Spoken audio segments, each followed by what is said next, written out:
Republic বাংলার সন্তু পালকে আজকে কলকাতা পুলিশ ডেকে পাঠিয়েছে।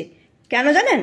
কারণ মুখ্যমন্ত্রীকে জিজ্ঞাসা করেছিল সন্তু পাল, মমতা ব্যানার্জি আপনি কি কয়লার টাকা দিয়ে ভোট করেছেন?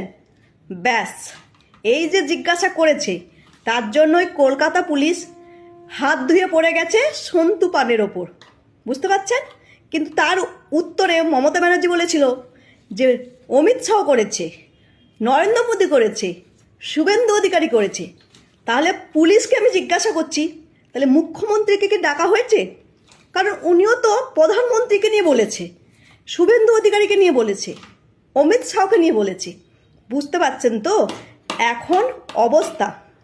এই যে মমতা ব্যানার্জি ইডির সামনে থেকে পুলিশকে নিয়ে ফাইন নিয়ে চলে গেল সবার চোখের সামনে দিয়ে, তাহলে কি পানিশমেন্ট পেল?